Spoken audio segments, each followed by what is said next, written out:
एकच मिनिट आहे बा. क्वेश्चन नंबर 5 आणि पेज नंबर आहे 135. तर ते म्हणतात की आता तुम्हाला हे लॉजिक समजलेलं आहे काय, की सपोज ही अर्थ आहे, अर्थचा हा काय असतो सेंटरपासनं इथपर्यंत जर अंतर मोजलं तर ते असेल तुमचं रेडियस ऑफ अर्थ, ज्याला आपण आर म्हणतो.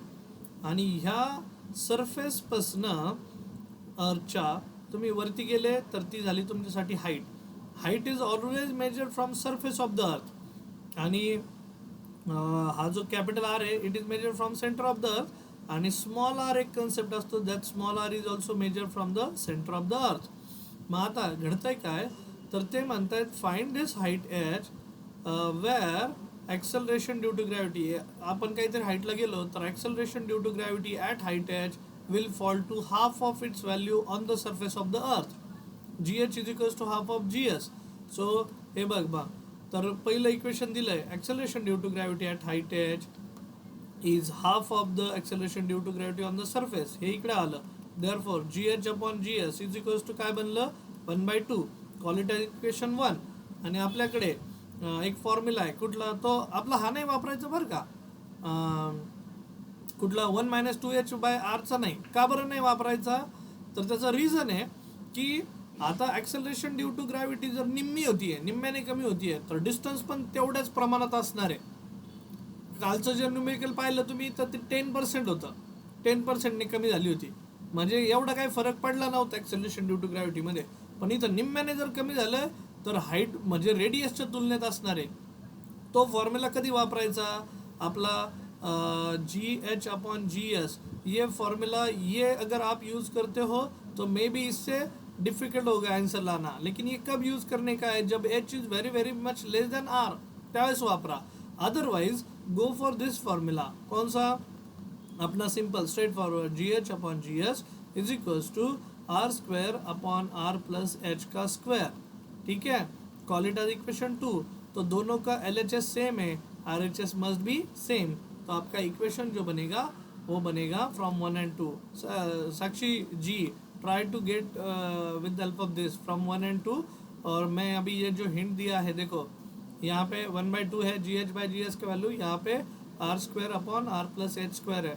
तो ये सॉल्व करो, आपको आंसर मिल जाएगा. ठीक है, get that H and R का वैल्यू है, taking square root on both side, R upon R plus H, cross multiplication, get down the value of H in terms of R and R ची value टाकून दे, answer मिळून जाईल. Okay fine.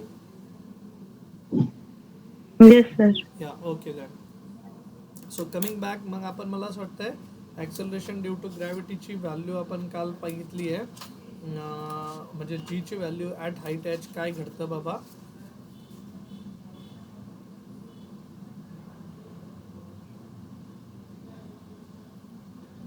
हां, जीची value at height H काय घडतं हे आपण बघितलं. आज आपल्याला शिकायचं जीची value with respect to depth D.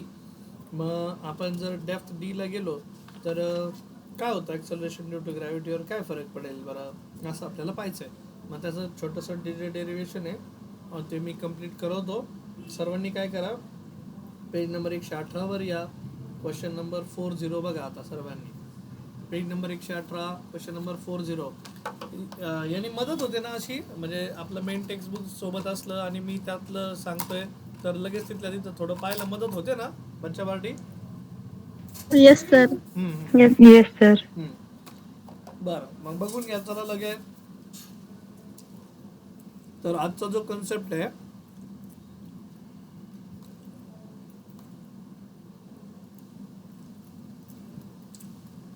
G at depth D घ्यायचं आपल्याला. ठीक आहे, मग मी आता परत एकदा आपली पृथ्वी काढली, कारण हे सगळं डायग्रामचा खेळ आहे, व्हिज्युअलायझेशनचा खेळ आहे असं मी म्हणेन. तर सेंटरपासनं तिथपर्यंत गेलो सरफेसपर्यंत, याला म्हटलं आपण कॅपिटल आर. आता तुम्ही जर खड्डं खाण्याला घेतलं तर ते सरफेसपासूनच खाली येणार आहे, म्हणजे तुम्ही येताल खाली असं बघा, बाण जो दाखवलाय त्या पद्धतीने जायचं. इथं चाललो मी डेप्थ डीला. ओके, आपण जे अंतर मोजतो ते हमेशा सेंटरपासून जर मोजलं तर त्याला स्मॉल आर म्हणतो. मग स्मॉल आर माझ्या केसमध्ये काय आलं, सेंटर बसणं सरफेस पर्यंत होता आर, आणि मी मागे आलोय अपोजिट डायरेक्शन मध्ये, so small R will be R minus D for me. Am I correct? वरच्या केसमध्ये तुम्ही पाहताल तर small R was equal to capital R plus H था. सेकेंड केस में आप देखोगे तो जी एट डेफ डी नीचे आ रहे हैं. आता गंमत काय समजून घ्या, सर्वांनी एक लक्षात ठेवायचं आता.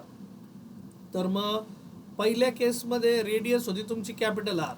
आता जर तुम्ही इथं आलेत डेप्थ डी ला, बघा मी इथं दाखवतोय सर्कल, तर तुम्हाला एवढाच प्लॅनेट कन्सिडर करावं लागेल.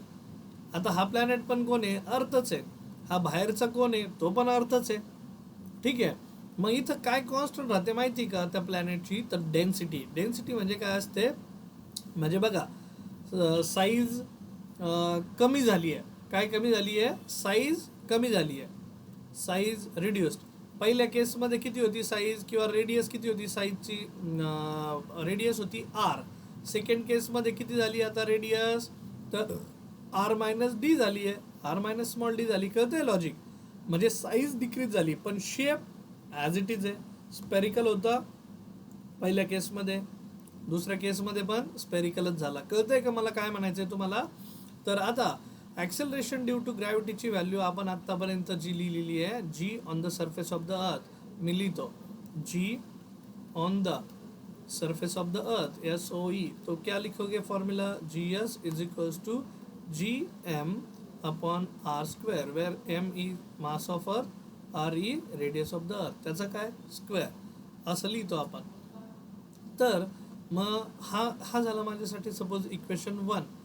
आता ह्या इक्वेशन 1 मध्ये जे मास ऑफ अर्थ आहे ना, त्याला डेन्सिटीच्या टर्म्समध्ये लिहून घ्यायचं. मग डेन्सिटीच्या टर्म्समध्ये कसं लिहिणार, तर डेन्सिटी म्हणजे row. So density of earth इथं लिहितो rho E is equals to mass of earth upon volume occupied by the earth. Okay, so what is rho? Rho का मतलब क्या, डेंसिटी ऑफ अर्थ. एम का मतलब क्या, मास ऑफ अर्थ, वॉल्यूम ऑफ अर्थ. ये मल्टीप्लाई हुआ यहाँ पे, और ये इक्वेशन 1 में जो मास ऑफ अर्थ है ना उसको रिप्लेस करेंगे. Mass of earth will be replaced as density of earth into volume of earth. मला सांगा शेप कसा आहे, अर्थचा शेप कसा आहे,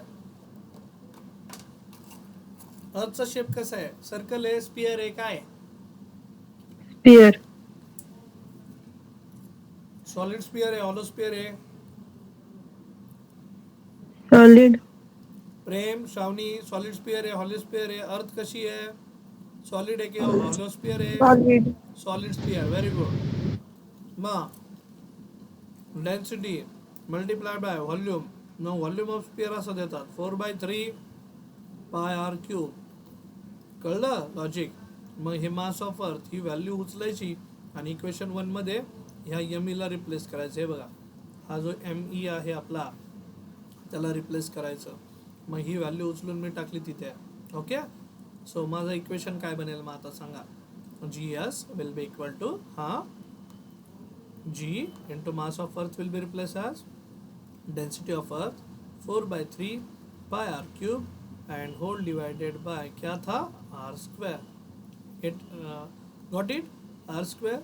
आर क्यूब मधला 2 आर स्क्वेअर कट झाला, राहिलं कोण मग, G on the surface of the earth will be equal to 4/3 pi into G into density of earth rho E into R.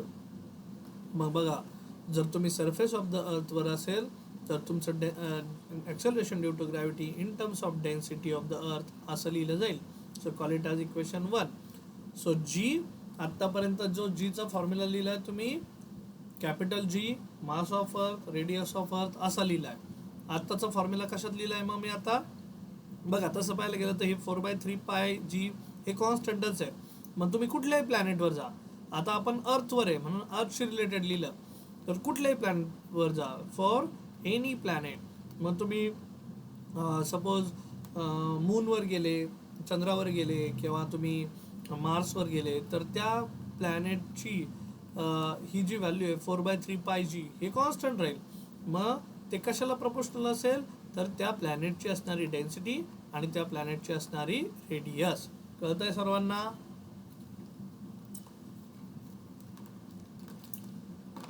आता आपल्या केसमध्ये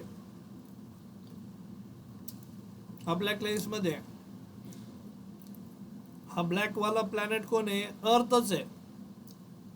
हा पिंक वाला छोटा झालेला पण कोण आहे? अर्थच आहे. मग त्याची डेन्सिटी काय राहील? सेम राहील. डेन्सिटी म्हणजे काय?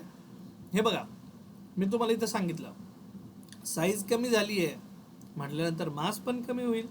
मग मास कमी झालं की रेडियस पण कमी झाली आहे. म्हणजे दोन्ही गोष्टी एकमेकांना प्रपोर्शनेट मध्ये कमी झाल्यात, म्हणून डेन्सिटी मध्ये फरक पडणार नाही. Provided that it should belong to same planet. Okay. मग इन आवर केस इथं लिहितो, in our case acceleration due to gravity on the earth बघा at depth d काय वाचतोय बघा मी, acceleration due to gravity gravity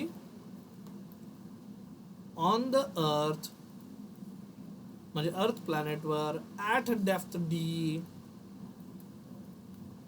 gd on earth will be directly proportional to density at depth d on the same planet earth and radius at depth d. मग density मी तुम्हाला सांगितलं as density at depth d on the earth is equals to density of earth on the surface. ते तर same राहील कारण same planet आहे. Okay बच्चा party, logic समजतंय का? MCQ मध्ये 4 मार्काला याच्यावर प्रश्न विचारले जातात. सो मग जी ॲट डेप्थ डी कसं लिहिल फॉर्म्युला सांगा बरं. हे बघा, हा वरचा फॉर्म्युला ऑब्झर्व करा सर्वांनी पटकन. हा वरचा फॉर्म्युला ऑब्झर्व करा. काय दिलाय वरचा formula? GS is equals to 4/3 pi G row E R आहे का? मग जी ॲट डेप्थ डी काय लिहिताल? 4/3 हा पाय इंटू जी सेम इंटू जी.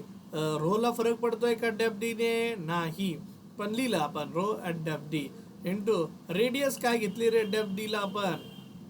R-D. आठवतंय का? हे बघा परत एकदा दाखवतो. हा स्मॉल आर आहे ह्या आतमधल्या पिंक वाल्या सर्कलचा. मग आता रेडियस किती आली आहे? पिंक वाल्या सर्कलची रेडियस किती आली आहे? R-D. मग ती रेडियस घेतली इथं. ठीक आहे. ओके फाईन बच्चा पार्टी. माझी टेक्निक वेगळी ह्या डेरिव्हेशनची, पुस्तकवाल्यांची वेगळी, पण मी हे सोपं करून तुम्हाला सांगण्याचा प्रयत्न केला. मग I would like to call it as किती नंबरचं इक्वेशन होतं वरती? 3 नंबरचं. I would like to call it as equation number 4. तो इक्वेशन नंबर 4 को 3 से डिवाइड करो. Divide equation 4 by equation 3. मग काय बनतंय बघा, acceleration due to gravity at depth d upon acceleration due to gravity on the surface is 4/3 pi into g into density at depth d. तिथं तुम्हाला सांगितलं अर्थ आहे, प्लॅनेट सेम आहे, त्याच्यामुळे त्याच्यात फरक पडत नाही, तिथं सेम राहील. आणि खालच्याचा फॉर्म्युला जसा तसा 4/3 pi G density in R. ठीक आहे. सो सगळं कॅन्सल पायला पाय 4/3 ला पाय राहिलं कोण? G at depth d upon g on the surface is given by the formula R-D upon R. इसको आप सेपरेट भी कर सकते हो. Separation of numerator R upon R minus D upon R. तो R बाय आर ये बना 1 - D by R. G at depth d upon g on the surface of the earth. Fine बच्चा पार्टी. इक्वेशन मिळालं सर्वांना? Logic समजलं सर्वांना? Hello. Yes, sir. Logic सोपं आहे, सिंपल आहे, स्ट्रेट फॉरवर्ड आहे ना? ओके. सो मग acceleration due to gravity at depth D as compare to on the surface. तर ह्या फॉर्म्युलाने लिहितात. What is D?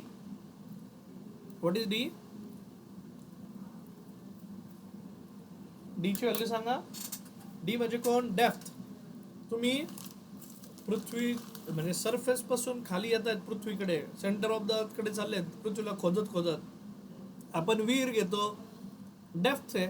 आपण बोर घेतो, किती डेप्थ आहे, किती फुटाची, असं विचारतो की नाही आपण खड्डा घेतो, किती डेप्थ आहे.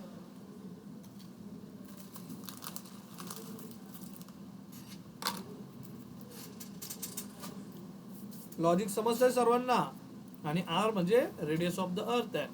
मग मी एक क्वेश्चन विचारतो आता तुम्हाला, so you will get better idea about this, की आता वेट काय असतं बरं का, बॉडीचं वेट MCQ मधला प्रश्न आहे, मग तुम्हाला आयडिया क्लिअर होईल थोडीशी. Weight weight weight weight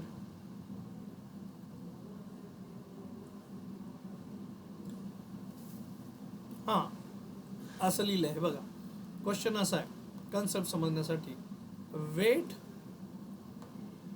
of a particle कुठे आहे माहिती आहे का क्वेश्चन? तर question number 136, sorry page number 136 आणि क्वेश्चन नंबर आहे तुमचा 11. चला बरं या बरं सर्वांनी, पेज नंबर 136 क्वेश्चन नंबर 11.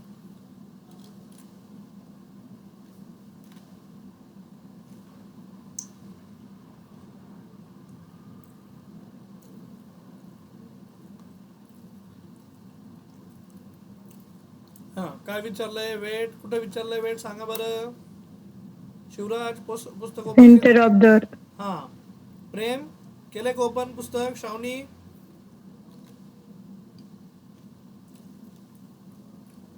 हां, मग प्रेम ऑप्शन वाच बरं. श्रावणी ऑप्शन वाचा बरं, काय दिलंय? सर मी बाहेर आहे, पुस्तक नाहीये सध्या. का बरं श्रावणी? सर बाहेर आलेली आहे थोडं. बरं बरं बरं ठीक आहे. प्रेम, सिद्धी लबडे सांगा बरं ऑप्शन काय आहे, म्हणजे मला कळतं तुमच्याकडे खरंच पुस्तक आहे की नाही.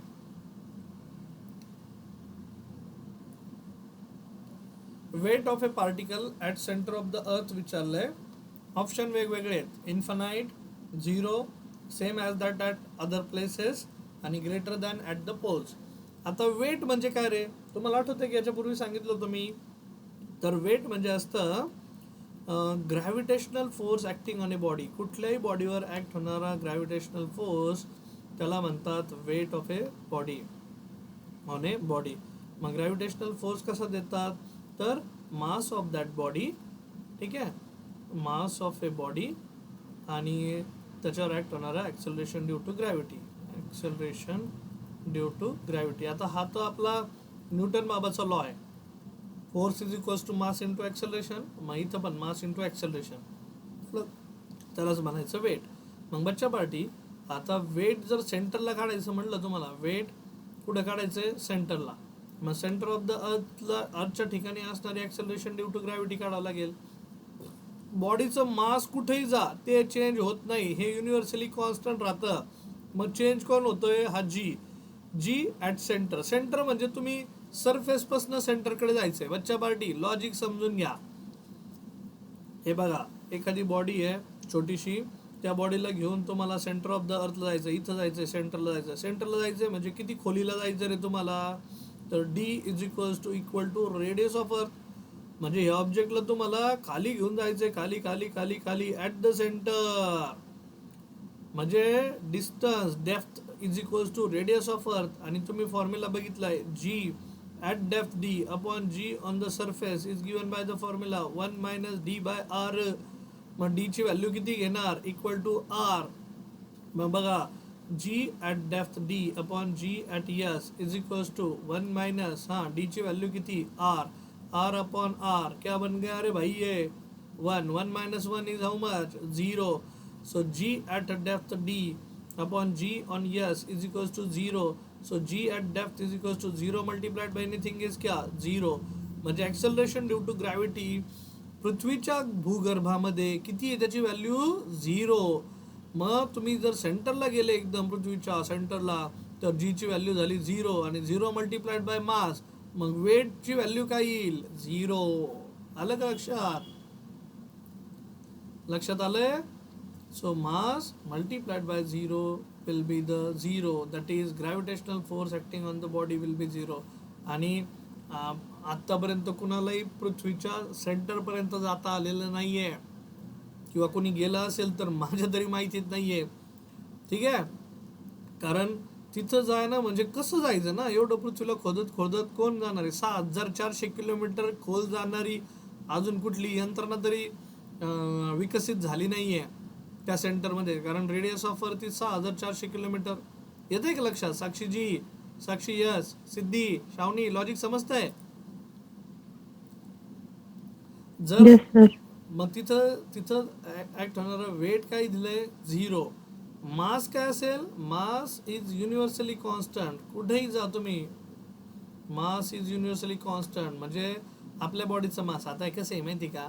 तुम्ही जर पाहता ना, आपल्या बायोडेटामध्ये असं लिहितो हाईट किती आहे, वेट किती आहे, आणि वेट सपोज लिहिलं आपण समजा 72 kg, पण हे वेट नसतं. आता kg म्हटल्यानंतर हे सांगा बरं कोण आहे रे? हे मास आहे, पण आपण मास नाही लिहित, ते वेट लिहितात. ठीक आहे, वेट म्हणजे like gravitational force acting on it. आणि हाईट आहे, हाईट तर ते तुम्ही लिहिताच आहे लाईक 150 सेंटीमीटर वगैरे. पण ज्यावेळेस तुम्ही kg युनिट देता, kg म्हणजे हे काय ऑब्जेक्टचं मास आहे, हे ग्रॅव्हिटेशनल फोर्स नाही आहे. ग्रॅव्हिटेशनल फोर्सचं युनिट काय असेल रे? न्यूटन. क्या होता है? न्यूटन. तो बच्चा पार्टी, कल मैंने कुछ न्यूमेरिकल दिया था, वहाँ पे एक क्वेश्चन था कुछ ऐसा की बॉडीचं वेट हे काहीतरी 4 kg वेट लिहिलं होतं, असं 4 kg वेट. आता हे काय असतं 4 kg वेट? बॉडीचं जे त्यांनी वेट लिहिलं होतं ना, W, वो था 4 kg वेट. तर लक्षात घ्या, हे सोपं आहे.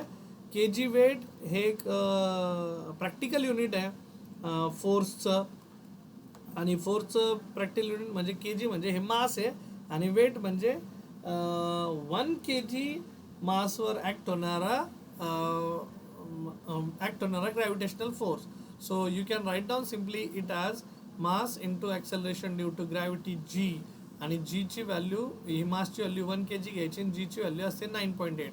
सो असं लक्षात ठेवा की जेवढी व्हॅल्यू दिली आहे, सपोज 4 kg वेट दिली ना, तर तिला डायरेक्ट 9.8ने मल्टिप्लाय करा आणि उत्तराला न्यूटनमध्ये म्हणा, किंवा you can write down it by multiplying it by 10.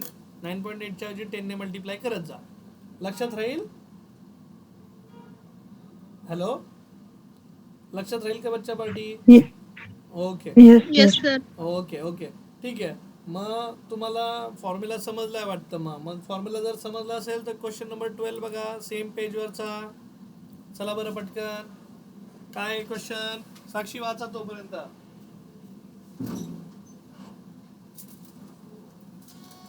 Sir मी का? हा, साक्षी वाच, साक्षी जी. If if r is the radius of the earth and g is the acceleration due to gravity on the earth's surface, the mean density of the earth is. Mean density विचारली आहे. आता मीन डेन्सिटीचा formula derive केला का आपण? Acceleration due to gravity in terms of depth, D लिहिलं होतं आपण, आठवत आहे? काय लिहिलं होतं फॉर्म्युला? जीचा formula in terms of depth. जरी नाही आठवलं बच्चा पाटील, लय सोपं आहे, लक्षात ठेवायचं, डिराईव्ह करायचं. हे बघा, इथं परत एकदा सांगतो. तर क्वेश्चन नंबर 12 MCQ मधला, पेज नंबर आहे 137. बुक्स तुमच्यासोबत ठेवत जा. तर आता जी चा फॉर्म्युला जो लिहिला होता मी आत्ता, तर तुम्ही फॉर्म्युला पाहिला असेल, तर आपण असं केलं होतं GM/r². आणि ह्या मासला आपण कशाच्या टर्म्समध्ये लिहिलं होतं? डेन्सिटी आणि व्हॉल्यूम. तर डेन्सिटीचा फॉर्म्युला काय असतो? Mass upon volume. Volume mass is equals to काय लिहितात? Density into volume. Density into व्हॉल्यूमचा फॉर्म्युला काय असतो? मग इथं लिहिलं मी, हे बघा, density into volume upon r². हां, व्हॉल्यूमचा फॉर्म्युला काय होता आठवतंय? डेन्सिटी इंटू 4/3 पाय r³, बरोबर, आणि डिवायडेड बाय r² आणि r³ काय झाला? मग कॅन्सल झाला. आणि आन्सर काय आलं मग सांगा? काय काय उरतंय सांगा पटकन? 4/3 पाय, एकच मिनिट, 4/3 पाय g into rho into r झाला जीचा फॉर्म्युला. आणि आपल्याला डेन्सिटीच्या टर्म्समध्ये विचारलं, डेन्सिटी इज इक्वल्स टू 3 तिकडे गेला मल्टिप्लिकेशनमध्ये, 3g divided by 4 pi into g into r. आहे का फॉर्म्युला? बघा. हॅलो,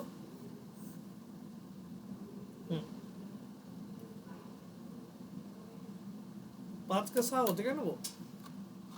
हां, मग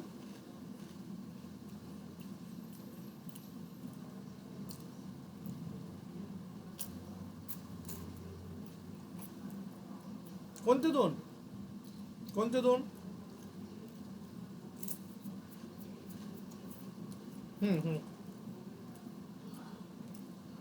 11च असतात मग. हो.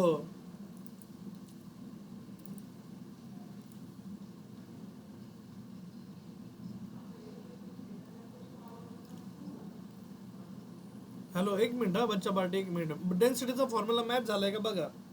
आणि ज्यांचं झालाय ना त्यांनी काय करा आता, acceleration due to gravity is maximum at, कुठं मॅक्सिमम असते बरं ठीक आहे. 13 नंबरचं नका सोडू, 10 नंबरचं करा बरं. 10 नंबरचं. हॅलो बच्चा पार्टी, 10 नंबरचं करा. 10 नंबरचं.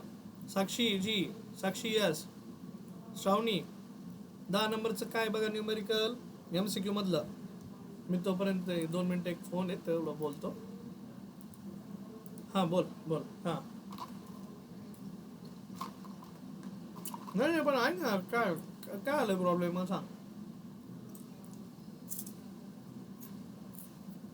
हां. हॅलो, मग किती पाठवायचे होते?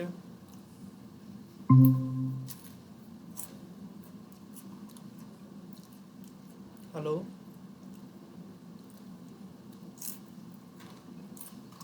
व्हॉट्सअप व्हॉइस कॉल करत जा बरं घरातून तू. अरे नाही, तुला व्हॉट्सअपवरून कर.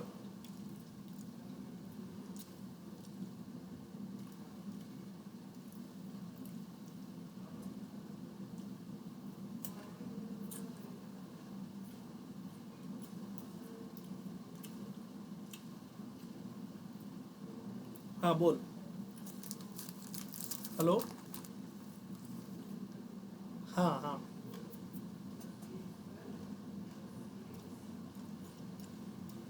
हम्म.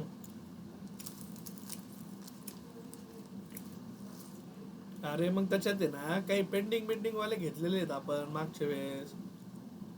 तू बघ ना जरशे, तसे 7 आहेत लंप ते.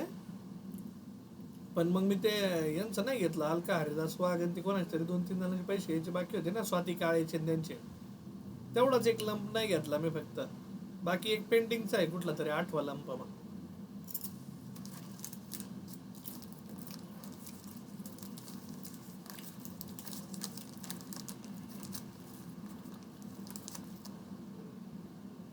हां हां पाठवलेले असतील मी तुला, नसतील तर पाठवतो. सागरला पाठवलेले आहेत मी. हम्म. तुला पाठवतो. ठीक आहे चल, ठेवू का? लेक्चरमध्ये मग मला ठेवतो चल. मग ऑनलाईन आहे ना. हम्म.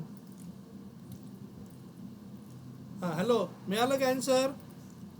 काय होता प्रश्न?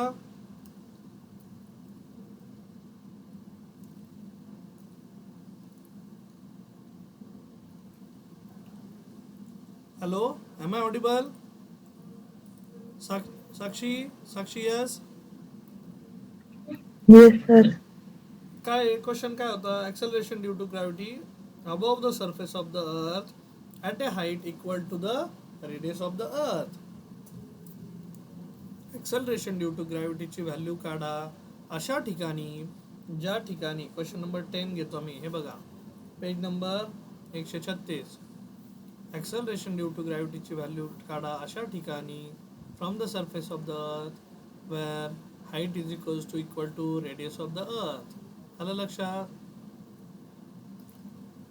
तर मग एचची व्हॅल्यू दिली आहे आर. मला सांगा फॉर्म्युला काय असतो आपल्याकडे?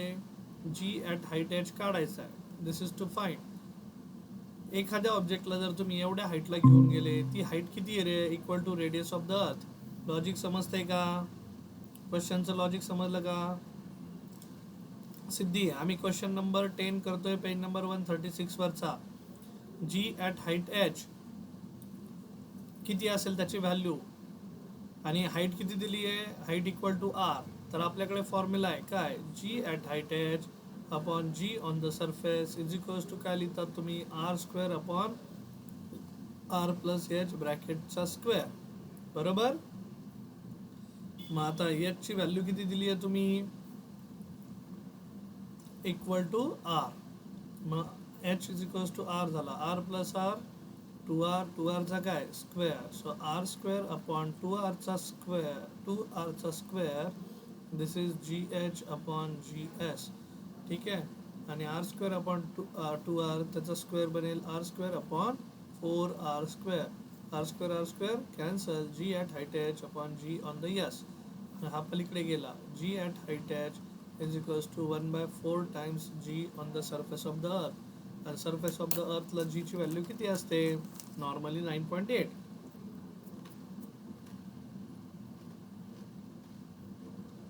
मिळालं का आन्सर?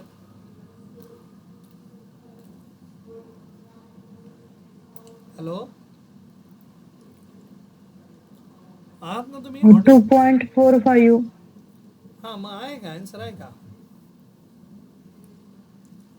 हो sir, 2.5 metre per second square. हां, ठीक. म्हणजे ती 1/4 of the acceleration due to gravity असेल. हे बघा, लॉजिक समजून घ्या, प्रश्नांची मेथड समजून घ्या विचारण्याची. Find acceleration due to gravity at height H where height is equal to radius of the earth, असं त्यांनी दिलं आहे आपल्याला. बरं, सिमिलरली क्वेश्चन नंबर 5 बघा बरं, MCQ सेक्शन मधला.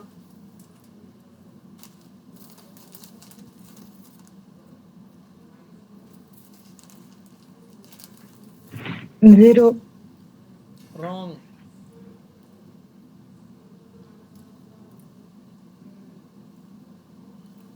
झिरो का बरं?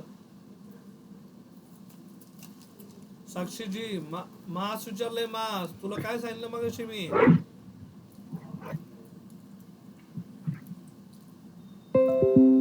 आता आपलं शरीर कशाचं बनलेलं आहे? हाडामासाचं बनलेलं आहे. तुम्हाला चंद्रावर नेल्यानंतर तुमचं मास झिरो होईल का? तुमचं वेट व्हॅरी होईल. वेट, कारण वेट कशावर डिपेंड असतं? m/g वर. तुमचं मास झिरो झालं म्हणजे तुम्ही डायरेक्ट फिनिश झाले ना. तुम्हाला डायरेक्ट जाळून टाकलं. समजतंय का? राख झाली आपली, म्हणजे झिरो झालो आपण. मग चंद्रावर गेल्यावर आपण राख होईल का? चंद्रावर काय माणसं गेली नाहीत का? कळतंय का माझा प्रश्न? हॅलो, लॉजिक समजतंय का साक्षी? Yes sir. बॉडीचं काय कॉन्स्टंट राहतं? मग मला सांगा, कुठे जा, बॉडीचं काय कॉन्स्टंट राहील? साक्षी, यस. सिद्धी,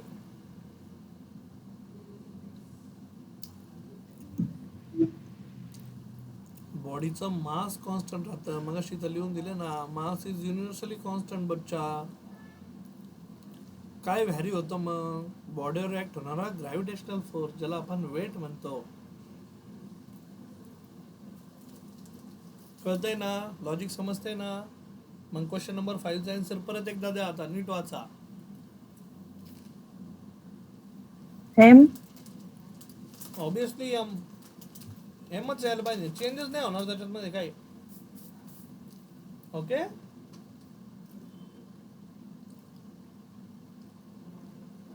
क्वेश्चन नंबर 7चा आन्सर द्या त्याच्या खाली.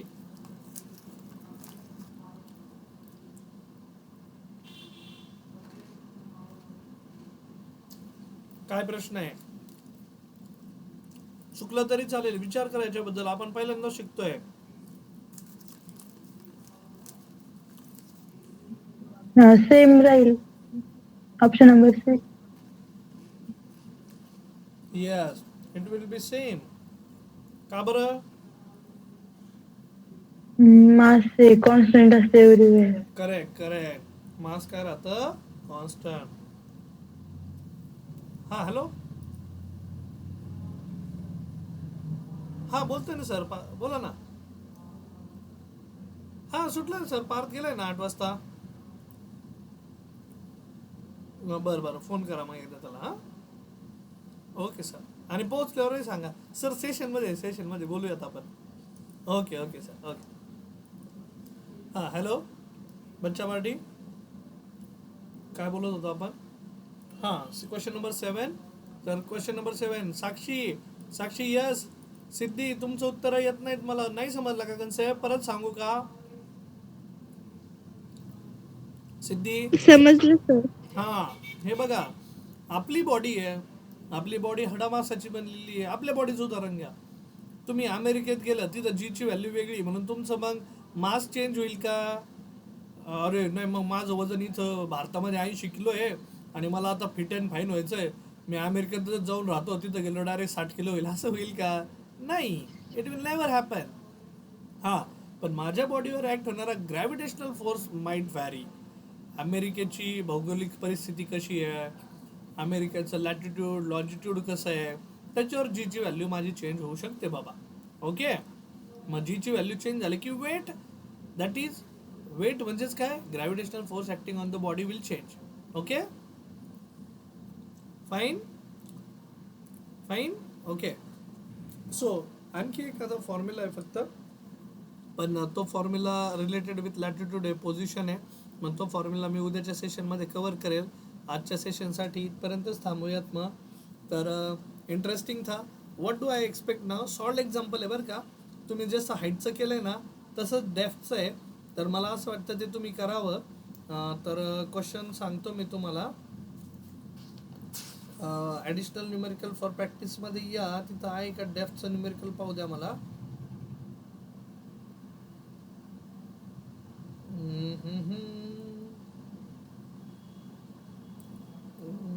नाही, डेप्थचं नाही आहे, मग सॉल्डमध्ये असेल. थांबा, सॉल्डमध्ये येतो.